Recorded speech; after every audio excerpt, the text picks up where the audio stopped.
Isn't it one of the most satisfying things as a collector to see something get revealed and not think much of it, then be genuinely shocked by how good it is in hand? It's happened with me plenty of times before, but most recently for me, Studio Series 86 Bumblebee has been a figure that I wasn't really looking forward to. I got Netflix B last year and he was one of my favourite purchases. The look of both modes was great, the posing was where I wanted it to be, I was happy with it. So when I saw SS86B, I wasn't impressed. The proportions in the stock images looked wonky in the upper body and feet, I couldn't see it posing well, I wasn't a fan of the yellow being used, and the figure just seemed like it'd be one I'd get, review, and move on. But now that I have him in hand, yeah, this guy's going nowhere. The sculpted detail and proportions on this guy are really solid, much better than I expected. The detail work here is very light, the majority of the surfaces are very flat and smooth, which I'm a big fan of, and the pops of sculpting present are really delicate and do well to accentuate the blocky shapes. The torso is a little deep from the side view, but looking at it from any other angle and it's fine. Likewise, the feet are a little tall like I expected, but not quite as distractingly tall as it looked from afar. I expected this part to be what I disliked the most, seeing as it isn't accurate both in the way the proportions are and with how the wheels stay put during the transformation, something I do miss off the Netflix version, but in hand the leg to foot ratio really works for me. I think a lot of the charms of this figure lend themselves to being viewed in 3 dimensions. Seeing it with shadows cast where they'd naturally fall and a proper view of everything's depth helps the aesthetic a lot. This even applies to the head. It looks kinda wrong in photos, but in person, this is probably the closest to Chug B has come to replicating the animation head successfully. I'll admit the colours still aren't my favourite. I do love the grey, that works really nicely against the yellow used, but there's a big difference in the shades of the harder plastics on the majority of parts and then the softer ones on the joints, and the colour matching on the yellow paint is very poor thanks to it being on the dark plastic. That does bring me to one issue here. In the 86 movie and G1 cartoon, every time we see Bumblebee, blue windows, and here,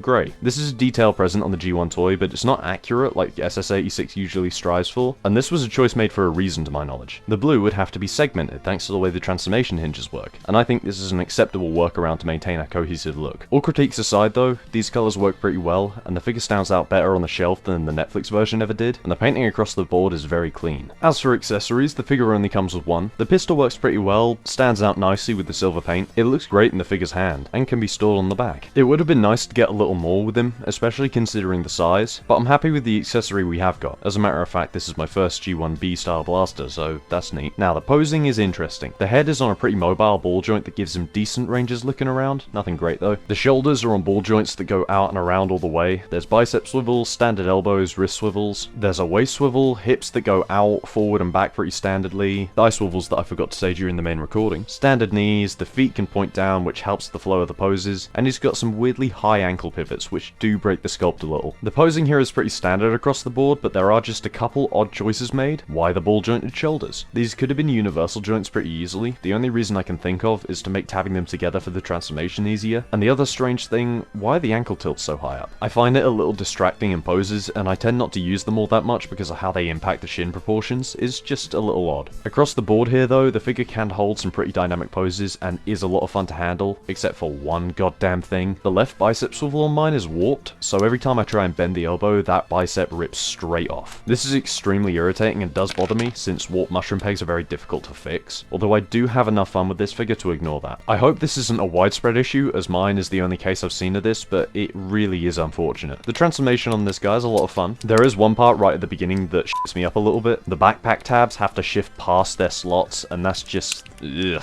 But the rest of it is very simple and fun. I particularly appreciate the struts from the feet that help keep the wheels off the ground in robot mode folding away so seamlessly, and the way it closes up is all very satisfying, leaving you with an adorable little penny racer. Now, I know people are divided on this mode, but personally I adore it. I can understand some of the critiques people have though. It's too blocky compared to the cartoon, which is fairly true. The roof on the cartoon model was rounder, but not in robot mode. The Salt mode's main compromise to the look was in service to a solid aesthetic in the robot mode, and I think it did a great job. And even then, I don't think that particular compromise damages the rest of the alt mode much at all. I love the wheels. They carry so much personality, both in their design simplicity and their varied sizes. The back of the car does look a little plain to me, but it is accurate, and the details are all there. Nice of them to pick out all the little details in the paint too. Plus the gun can still plug in, that's nice. The front bumper from the cartoon is something they absolutely nailed, and they did a good job capturing the aesthetic of the Beatles front half without violating copyright. I don't think this is licensed, but please let me know if I'm wrong. Seeing these two car modes side by side is really interesting to me. On the one hand, you have what I would call the best deluxe car since the beginning of the War for Cybertron trilogy. That takes all the boxes for an actual Beetle. And on the other hand, hand, you have a very fun, cheapified version of the same thing that does incredibly well to emulate the cartoon look. Both have their merits, and while personally I think the Netflix one is a little more my speed, both of these cars are great. But as overall figures, I think I'd have to give it to 86B. These figures do a lot of stuff very similarly, the posing is nearly identical, maybe a little better on the 86 version. The sculpt each have some minor proportional problems, but both look great overall. Although again, I may have to give the look of the robot mode to the Studio series. The 86 version just edges out the Netflix one in everything except alt mode and quantity of accessories. Maybe plastic quality at a push. If those are all that matter to you, then good luck tracking down the Netflix B, but for a hugely available deluxe, yeah, this is fantastic. I recommend it highly, and I impatiently await the fucking spectacular cliff jumper this will be turned into.